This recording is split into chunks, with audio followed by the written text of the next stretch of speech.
Hey there, friends. Welcome to the Being Brown and Bold podcast. I am your host, Jes Thomas. I'm so glad that you're joining us for all these amazing conversations about stepping out of our comfort zone, being bold, and taking chances. Today, I am chatting with Mr. Christopher. Chris is an American who has been part of the Malayali community for over 7 years. He is a rapidly rising social media figure who goes online by Mr. Christopher and Your Nalla Velakaran. He focuses on creating cross-cultural content with a particular focus on Malayalam language and Malayali culture, both local and abroad in the NRI community. He is driven to share the beauty, knowledge, and humor of the community that gave so much to him over the years. He also aspires to promote positive exchange between Indian and American creators, and ultimately to bring a touch of humanity, authenticity, and gratitude to the global Indian community. Chris, it's so great to have you today here on the podcast. Thanks so much, Jess. Happy to be here. So tell us about your name. Normally, when I ask this question to my guests, they have names that are not as familiar, but you go by Mr. Christopher online and then you have your nickname. So tell us how you got those names. Mr. Christopher is kind of just sort of funny and straightforward, actually, because that was what my grandpa called me as a kid. I could still hear his voice in my mind. Hey, Mr. Christopher. It was just kind of a fun nickname. And I wanted something distinct. It's kind of fun to have him like a mononym. Like, I'm not trying to compare myself to Prince or something, but it makes but Madonna, maybe. Maybe we'll get there. Maybe Beyonce level. No, never could get to that level. Something fun, simple, and then Nala Velakaran, which means like basically you're a good white man or you're a good white guy. I that was kind of a pun, actually. There's this relief program that I had come to know about a few years ago after the Kerala floods. That was called Nala Ayalkaran, which means good neighbor. I kind of liked the connotation of it. Good neighbor, good Samaritan. So yeah, Nala Velakaran kind of is a pun on that. Yeah. And I like the connotation of like, not just a white guy, he's a good one. Yes. And from what I've seen, you are a good one. Hence, I don't know if you know, this is a requirement to be on this podcast, is you have to be a good person, a nice person. Otherwise, if you wanted to be on here, I wouldn't let you. So you made the Finally cut. made it. It's literally in your name. So tell us a little bit about yourself. What does it mean to be you? Yeah, I basically had a pretty average, normal white American upbringing. Grew up in the suburb, even though I was born in New York, actually. Yeah, most of my life just had a pretty normal upbringing, but I did well in school. I did well academically. I was a very curious kid. In fact, when I was getting towards the end of my public education years, my problem was I could never settle on a major. So one year it was biology, then the next year it was something with computers, and I realized I couldn't program, so I dropped that. And then I wanted to do like English and literature, but actually then it was music for a while. But in the end, I didn't study any of those things. I went to study philosophy and theology in later years. My interest was kind of all over the place. Part of the trouble was settling on my passion, and it was probably when I was 17 years old that I first realized, my passion was for helping people.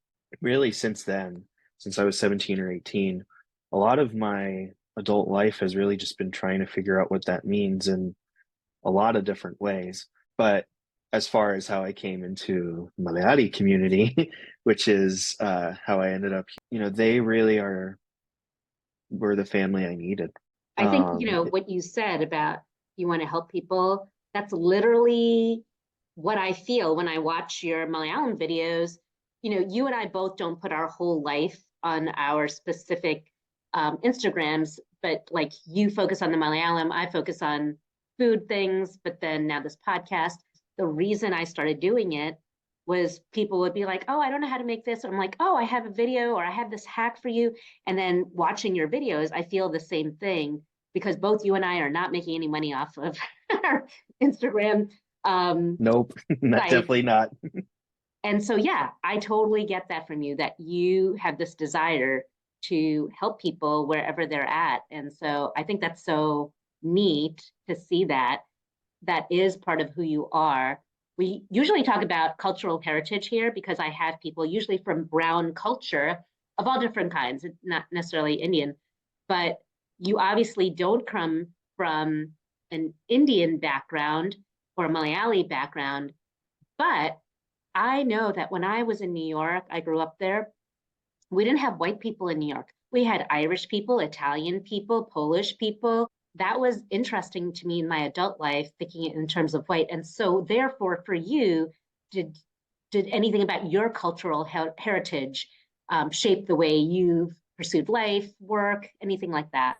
Like I said, even though my upbringing was pretty typical, one thing that I latched onto, I remember at a pretty young age, was when we talk about what it means to be American and Americanness, like there is a distinct American cultural identity that we definitely have. But I think really a really key component of that is the fact that we are a culture of migrants. Like we're inherently multicultural. Again, even just from a young age, that was something I somehow latched onto. I don't know if it was just something innate or something that just kind of came along the way. This idea of openness to new experiences and new cultures that ran through a lot of my childhood. And yeah, I remember having friends from different cultural backgrounds growing up. And even when I was in high school, to this day, my best friend is African American. And I have friends who grew up in abject poverty at some points of their lives, and I have other friends who come from Hispanic backgrounds. So yeah, I always just liked surrounding myself with people who just came from these different life experiences, whatever it might look like, whether it was linguistic or racial or cultural or even religious. I just always felt like life was so much richer that way. That's so Um, neat. Yeah, like truly the melting pot of America. I grew up in an Irish Italian Catholic neighborhood. And even though I wasn't Catholic, all my friends were. And so I just kind of adopted their cultural practices during the week. So it's like, oh, it's time for Lent, time to give up chocolate. And so, um, oh, there's Christmas Eve Mass. Okay, we're all just going because we're all friends. But then I have like my Malayali life on the weekends because I went to Malayali church and we'd have like prayer meeting and different things, and everybody's speaking Malayalam and I'm wearing Indian clothes. So it's interesting to hear how you really embraced all the different cultures all your life. When you were little, having that as your background, what did you imagine your life would be like as an adult? how little are we talking? Like five? Because when I was five, I wanted to be like an astronaut. I wasn't really sure what I wanted. Like, really, that was kind of the problem.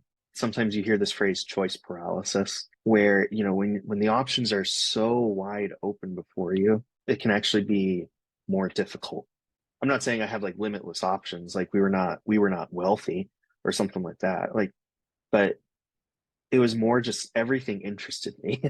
So when everything interests you, what do you do? So actually, when I was trying to figure out what I wanted to do in life, I just realized like I was spending so much time hemming and hawing and trying to figure out what I was meant to do. And I really just didn't know. What really began the path for me was I just had a moment where I just kind of threw up my hands and said, I don't know what I'm doing with my life. Like, God help me. It was a very honest, sincere prayer. And so that was what began the real journey. Not really trying to figure out my life on my own anymore, but trying to figure out the life that God has in mind for me. Um, and I'm still figuring it out. It's taken a lot of interesting turns. The most honest answer is I don't think I've ever known what my life is really supposed to look like. I'm at a point now in my life where I'm actually okay with that because I know that there is somebody who knows what my life is supposed to look like, and I'm trying to listen to him. As I have gotten older, moved to different places, had different, married, kids, all that, I've gotten to do so many things that I have wanted to do, but at different stages of life. and not even knowing that I was going to get to do that. And I think, I mean, Right. you're so young, and I think there's a lot of pressure on young people of you have to know, and it has to be this thing that you like go at in full force. And I felt like you can go full force for this one thing in this one season and do something else later, because there's a good chance you're going to be living for a while. So there's time to do like everything. So my husband became a doctor, and when he was in med school, he met another medical student who started med school at 40. I'm like, oh my Wow. word, why? Yeah, she was a nun in her first life. And then in her second, like, she's like, I think I want to go in this path. So, yeah, so she started at 40, and we're like, wow, maybe those things that you're passionate about and that's stirring in your heart, you are supposed to do it, just not today. So it feels like you're on the right path. Like, it Yeah. feels like you are where you're supposed to be today, but that doesn't mean that can change tomorrow. If we didn't learn anything else during the pandemic, you have to be prepared to pivot.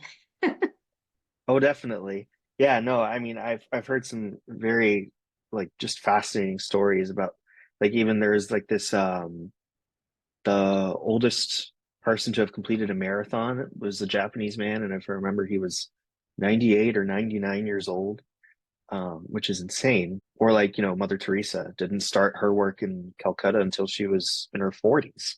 And it's funny because it's so counter to our community's sense of how you're supposed to plan your life.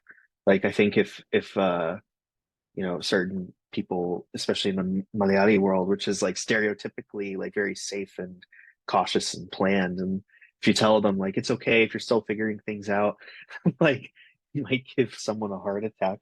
Everything's supposed to be very like clockwork, very like, you study, then you work, then you get married. Everything is like boom, boom, boom, boom. It really doesn't have to be.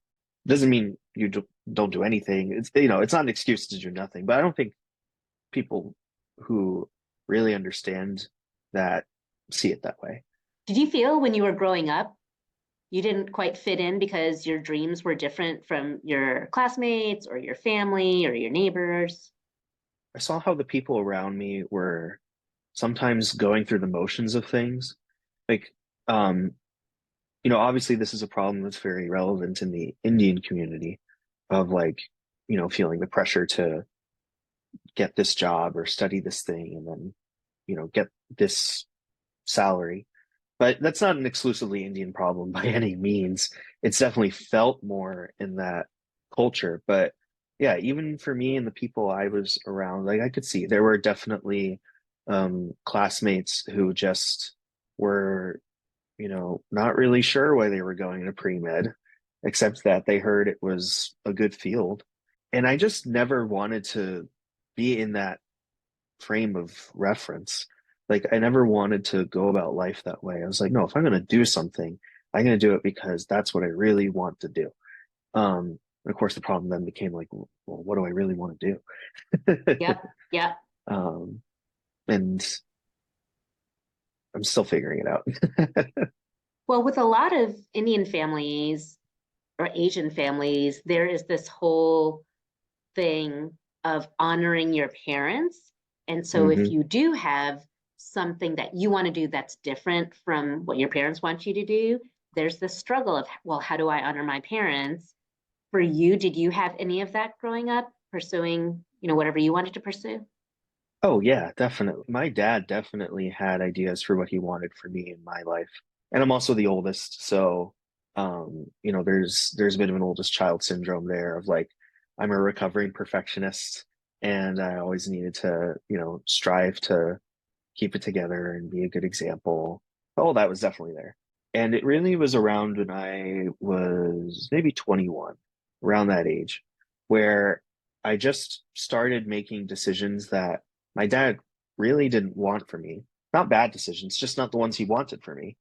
That was the most beautiful transformation in my relationship with my father because he really started to see me for who I was as the person I am. He admitted how he was like putting certain labels on me that he wanted for me, and he just finally started to just see me as as Chris. It's interesting how now, having worked and lived so many years among Malayali community, how, I hear similar struggles among my friends and peers, or even people younger than me, even though there's not the cultural baggage from my upbringing. Analogously, like I get it, like this kind of sense of expectation and responsibility and needing a plan and um, all those sorts of things. It's there's something just human about it. What does your family think of you speaking Malayalam? Oh, they think it's hilarious. Oh, um, really? Yeah, not in a mocking way either. They really think it's so fun. Before this point, I was like interested in all kinds of different cultures. I was very interested in like East Asia, so I learned a lot about Japan, about China, about Korea. I had been to like different countries, and so by the time that India rolled around, they were just like, well, this is just in character. So then, okay, so you went to these places. Are you saying you know more languages than just Malayalam and English? Yeah. So the language I know best, I would say, besides English, is not Malayalam. It would actually be Spanish. Mm. Um, Tell me, why do you know Spanish so well? um, Basically, in my college years, like I actually started taking Spanish seriously because I was in Miami, and in Miami, Spanish is kind of the majority language. I mean, at least in some parts, like Mhm. it's very English speaking, and if you go to like South Beach and those kinds of places. But there's other parts of Miami, like the part where I live, the neighborhood where I lived. If I went to the grocery store, I would not hear English. Mm. Um, and so that was like my first like real concrete experience of um like actually being surrounded by another language so much. And that just captivated. I had some classmates who were who like their primary language was Spanish. And so I would sit with them at lunch and I would say, just only talk to me in Spanish. Like I just want to learn Spanish. Um, and that was my first real experience of really sinking myself into a foreign language. So it got to the point where I actually was in Guatemala for 2 months and went to language school for Spanish. I was reading books in Spanish. So I was really interested in Japan, so I learned Japanese. Um, and then I kind of more academically, I approached some languages like French and German, but I've also been on trips to Haiti. So I learned Haitian Creole a little bit. And then I was also interested in Korea, so I learned Korean, and then I was interested in the Middle East, so I started learning Arabic, but then some of those dropped off. I also had kind of more from a scholarly angle. I had also studied Syriac because that has some relevance to Malayalam as well.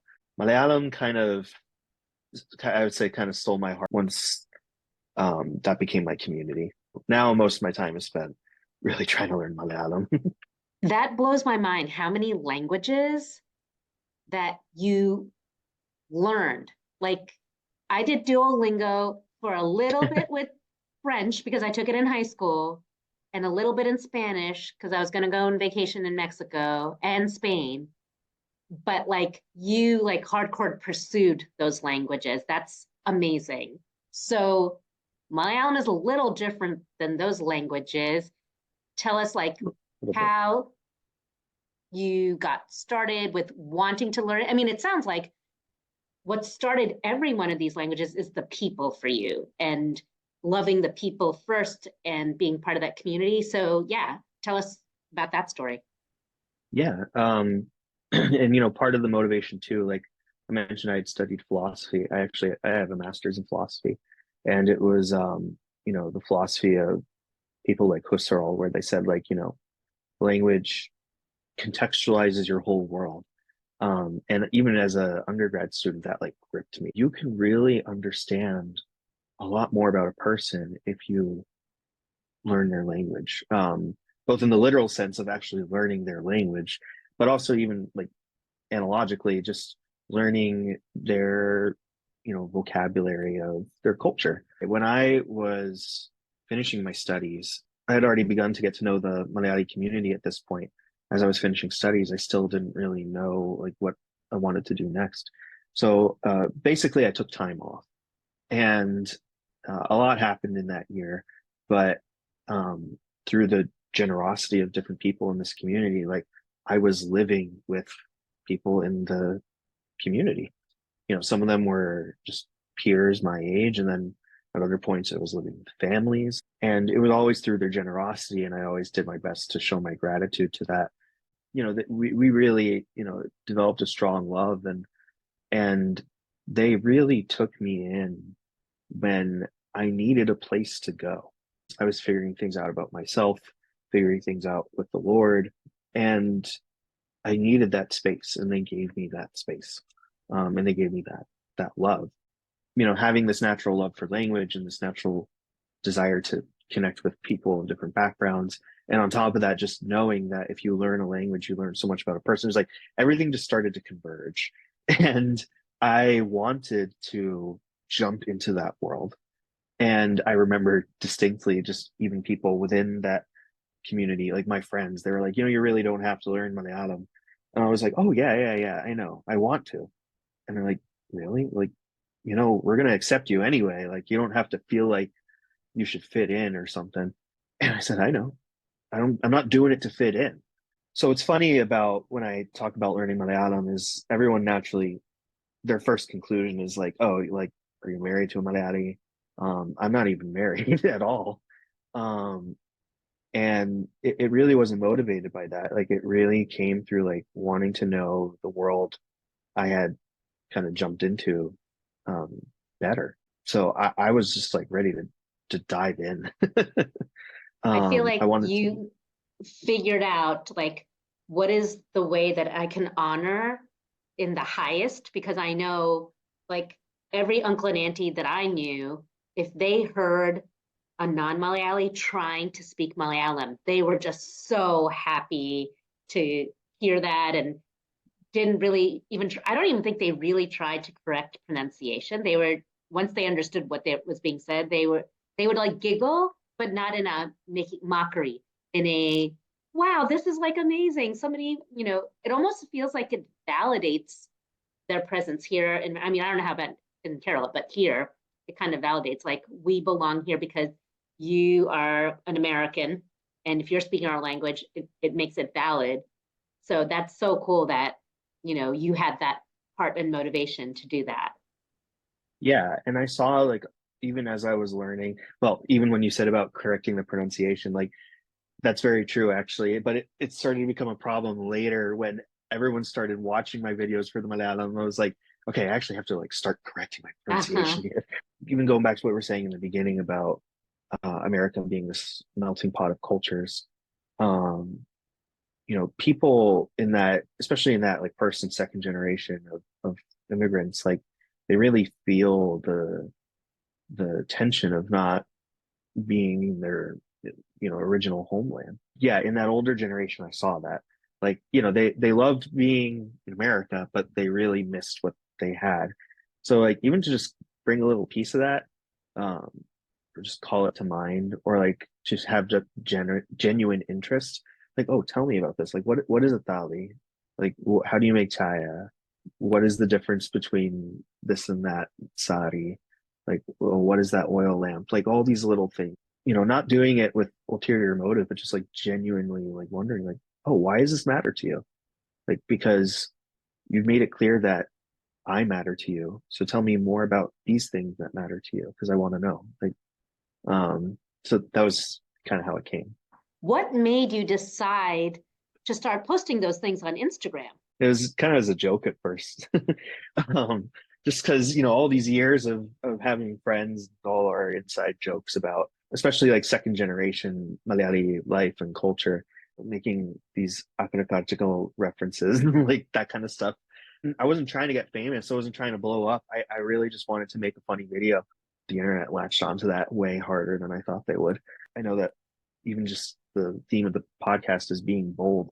There have definitely been different bold moments in my life, but more recently, I think this was even kind of an experience of that. I did not want to be famous. And sometimes it's still hard. I really did not want attention, especially when it comes to online life. I'm very private. At a certain point, I got rid of all my social media. Even to this day, I don't use my last name online on Instagram. We'll see if that lasts forever. But, even to have that much attention on me at all, I was like, oh, okay. Like, I don't ever want this. Um, and really, when I took that and I sat with that and I prayed, like I realized like that was my fear. And really it was coming to understand that I didn't have anything to be afraid of. So I've taken ownership of it, but also with the understanding that this is something that I guess has been given to me and I need to use it well. That's how the videos have sort of transformed over time into this mishmash of like funny stuff, but also informative stuff. But I think the underlying motive there is just like, I've spent years living among all these people who have given so much to me. Now I want to start giving things back. Like I want to start sharing from all the things that I've learned over the years. How would you say Malayalis in India react to you versus NRI Malayalis like me? It's kind of funny actually, because sometimes the NRI audience is harder. Um, like in Kerala, I think initially they were just like, wow, there's like who's this white guy learning Malayalam? I've tried to honor that and respect that. In the NRI community, it's a little more mixed because people are kind of like not sure what to make of it. And the second generation experience is so messy, beautiful, but messy too. And like a lot of people in like especially even people my age, like they're trying to figure out like their relationship with their parents' culture and how that relates to the culture they grew up in. So there's a little more like questioning and curiosity on the NRI side of things. But on the Kerala side of things, it's like full Malayali pride.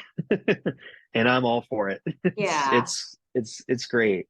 Um but I like both experiences. And I don't mean to say that like there's been no support among the second gen NRI community. There's Hmm. definitely been plenty of support. People reach out to me and sometimes people will say stuff like this too. And I always tell people like, there's really no reason for shame. Like uh, and that's I think like the big inhibitor actually, and it's why a lot of people end up not learning the language in the end is because they feel so like embarrassed and ashamed or like perfectionistic, and there's all this pressure to get it right, and so they don't want to speak, and some of that pressure is external. Like I know plenty of stories of like the older generation just like embarrassing their kids to no end, and then the kids are like, I don't want to learn, I don't want any part of this. Like Right. they don't just stop learning the language. They like leave the church, they leave the community, they don't want anything to do with it. And so I feel for people in that situation for sure. But there's other people who are, not quite there, but they're still just like really self-conscious and like, yeah, you got nothing to be ashamed about. Like it's beautiful language, it's beautiful culture. It's also really tough. And we're just kind of all trying our best here. Let's do it together instead of feeling like we need to compare ourselves and how good we are at it.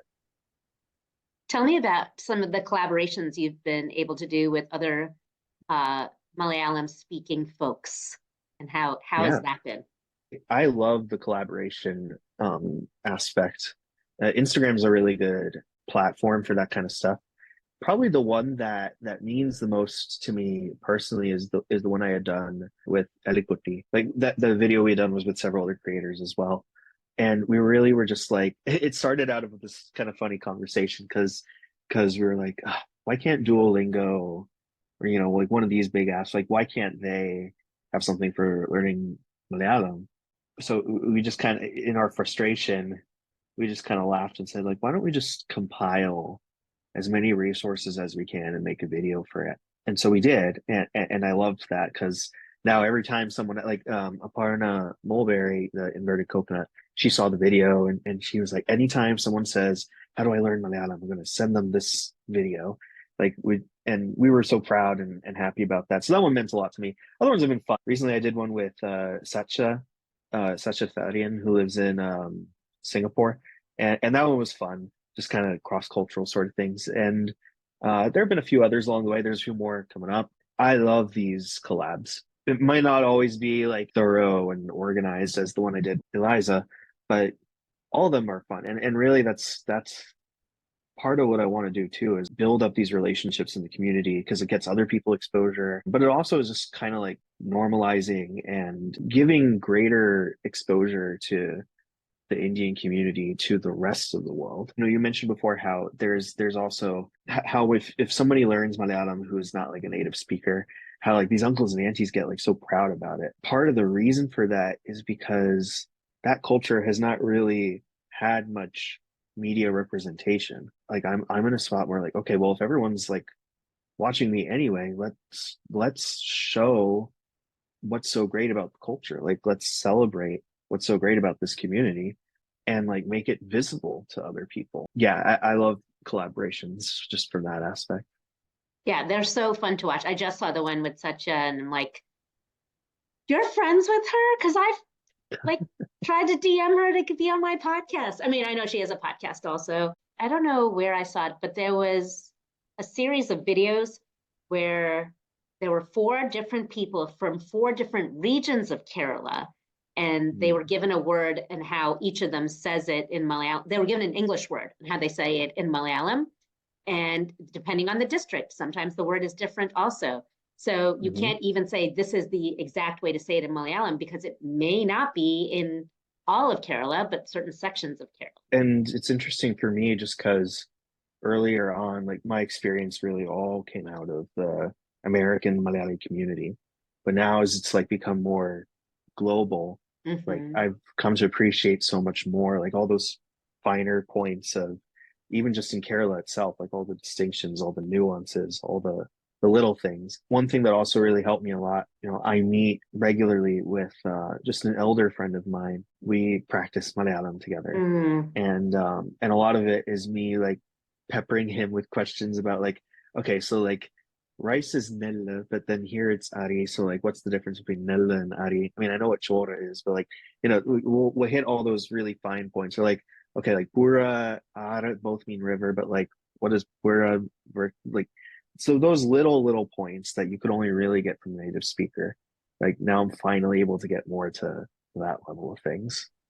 Have you read The Covenant of Water by Abraham Verghese? No, but you're not the first person to ask me. It would be interesting to hear your perspective on it from the perspective that you've like learned Malayalam and Kerala culture. He's another one I'm hoping one day to connect with him so he can be on the podcast. But it's interesting because it's about Kerala Christian culture, which Hmm.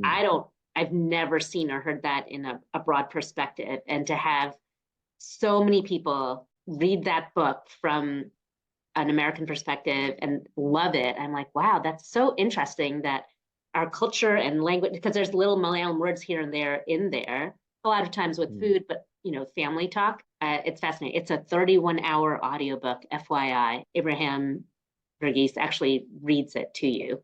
So, Oh wow, and that's he grew really up cool. in Ethiopia. So he's Oh an wow. NRI. Yeah. He's an NRI, but he went to medical school, I think in Tamil Nadu, and then he was here in Tennessee working. So yeah, Hmm. he himself is fascinating. That's why I'm like, oh, I'd love to hear his story.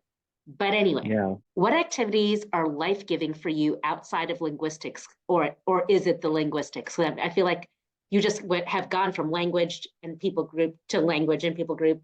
So are there other things that are life giving for you? Language in itself is a hobby. It is something that genuinely just makes me feel alive on a level that some people probably don't understand. But yeah, also other things too. I love to hike. Mm, Um, it's something that really became a hobby for me in my adult life. And one thing that was like a real big personal achievement was last year I went out to Colorado and wow, you know, there's the Colorado 14 mountains that are over 14,000 feet. So wow. I hiked Pikes Peak solo. My parents said I was crazy, and maybe I am, but but hey, I did it. Did you um, meet other solo hikers on the way? a couple, Mhm. one or two. It was also a bit challenging. It was a very late winter that year, so I hiked at the end of June, and there was still snow on the mountaintop, and that was interesting. Also, like 30-mile an hour plus winds, that was crazy. It's like you have to like grip like onto something so you don't get blown off the mountain. Wow. So I have a bit of an adventure streak when it comes to that kind of stuff. I just joke with my parents. I just want to make sure they keep praying, you know?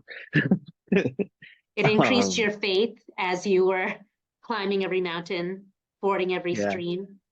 yep. Actually, for my birthday last year, I went out with a couple friends to Glacier National Park in Montana, Wow. and we hiked the what's it called, the Highline Trail, which is a 14-mile trail that cuts through like mountains and valleys and gives you an overlook of a glacier. And then we went back to this camper we had rented, and we cooked steaks, and it was one of my favorite birthday experiences I've ever had.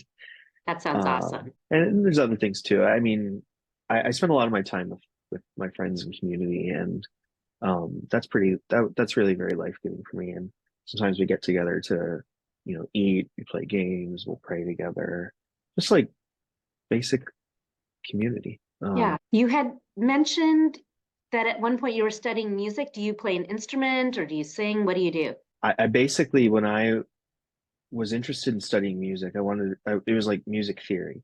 So I actually Mm. wanted to write music.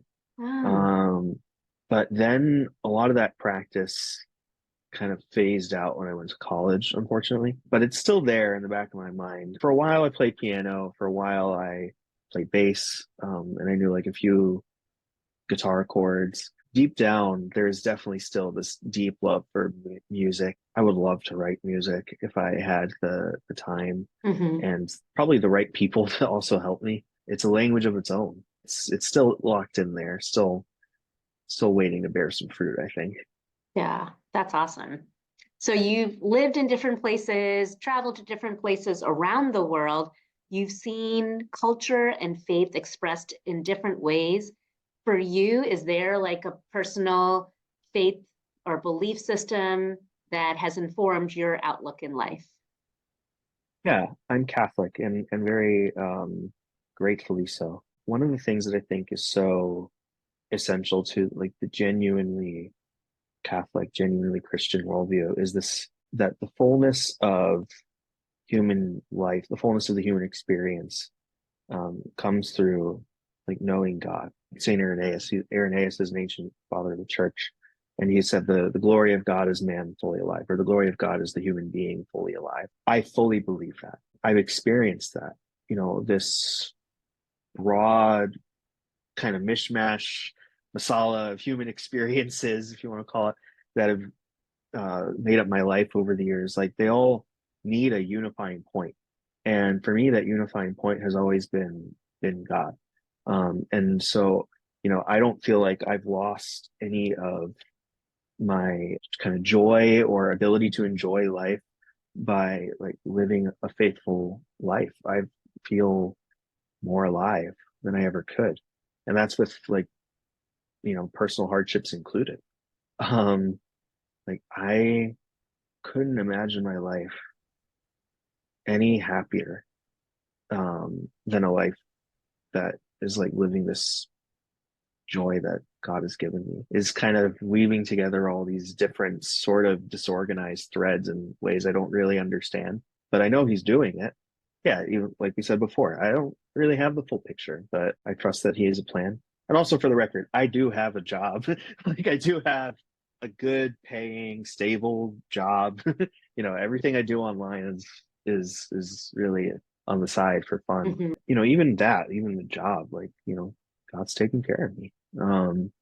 So yeah, that has, I just would want people to know, I guess, that like the idea that a faithful life is a boring, repressed, sad, serious life is not true. Life with God, lived sincerely and authentically, is an adventure.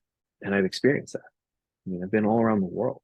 nearly died multiple times and gone through crazy life changes, changing my studies, my profession, and then of course there's getting famous. That's all come through his guiding hand, the way I see it, the way I know it to be.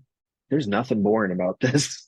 Yeah. It's not easy, but there is nothing boring about this. There's nothing I feel fully myself. I'm really grateful for everything that has come to me through that. I feel like to have faith is to be the boldest and take the biggest risk because it's knowing without technically seeing, hearing, and feeling. And yet you're seeing, hearing, and feeling in a way that is hard to describe.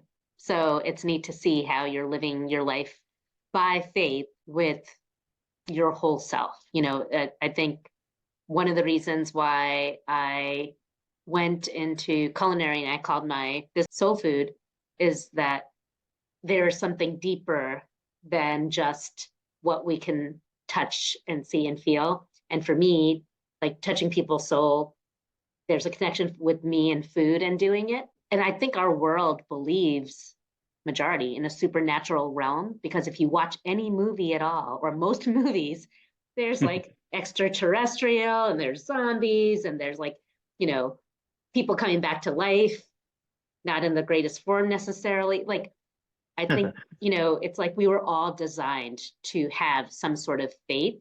And I know, like, studying the ways of Jesus, like, it has become more of a reality for me.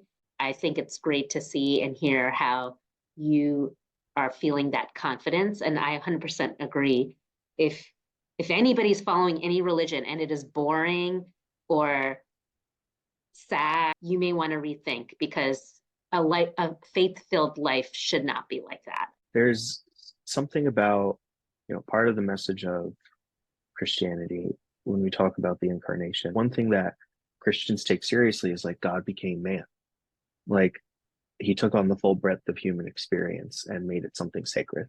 Human experience has been dignified by the divine. I think I've experienced that for myself. Like, I don't know God as this person who's trying to take things away from me. He's giving me wholeness of life.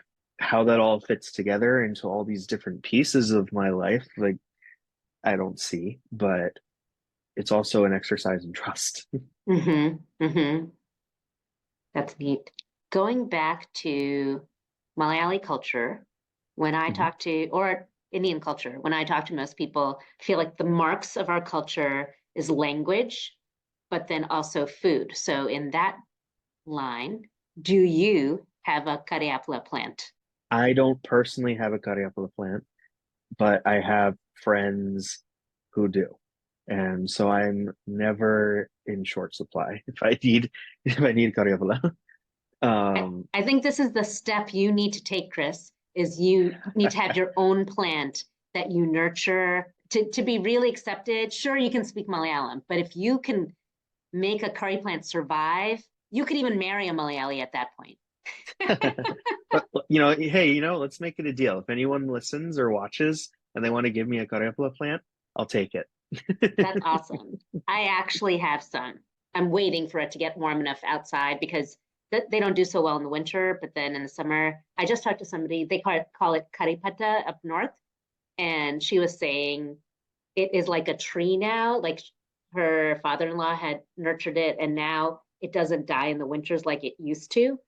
And my Mm. parents are the same way. Theirs don't die in the winter like it used to. So mine are still not big enough to. So anyway, I'm not good with the language nor with my plant. But you know what I can do? I can make chaya. Can you make chaya? I would be ostracized if I couldn't.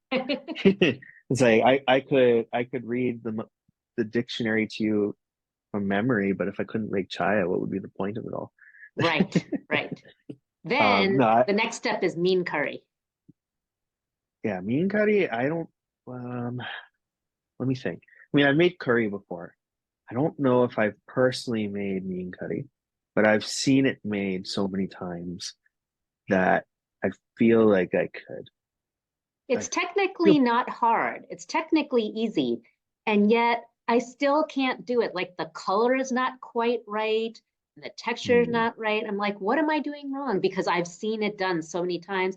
I even like sat with my mother-in-law and, wrote down how much is that? Okay, let's put it in a tablespoon. And I don't know what it is. Do you have a favorite curry that you like to make? My mother-in-law's chicken curry to die for. So Mm. good. And I wrote every single thing down and I can make it consistently now. I mean, I still need the recipe, but I can make it consistently. And Mm. then like chicken fry, I really like that. What would you say to 18-year-old Chris based on what you know now? Throw out all your plans Hmm. because because it's not going to go anything like how you think, and trust that it'll work out even better than you imagined. Hmm. Also, you're gonna meet a lot of Indian people. Get ready. Yeah, get ready. And they You will thought you love were bomb interested in you. Japan? Yeah, I love my community very much. Hmm. Not to overlook its problems, but I'm so grateful that they've become like my second family. Mhm. That's awesome. Is there something that you would like to tell the listeners if they are hesitant about making a bold move? Just take one step. Part of the reason why we don't feel like we can do these kinds of bold things, in my experience, is because we try and bite off more than we can chew. I didn't plan on having 100,000 plus Instagram followers. I just said, okay, I'll give this a try. I think that it's enough to just take a step and the rest will come. How can people find you and what do you have to offer them? Is there anything that you'd like to share that's coming up for you? Yeah, I'm on Instagram. I go by Mr. Christopher on Instagram, Mr. Underscore. That's my only social media platform right now, but there might be a YouTube channel coming up Hmm, sometime soon. Don't know how soon. I'm a team of one, so I got to do all the editing myself too. Um, same. And nobody's paying us to do it. oh yeah, you know the struggle. So stay tuned for that. But for now, find me on Instagram. Awesome. Well, thank you so much for sharing your life with us. Yeah, thanks just so much for having me on. This is such a nice conversation. Honestly, just felt like we were just talking. And that's the point of this is I invite nice people and we just hang out and have a good time. So, yeah, thanks.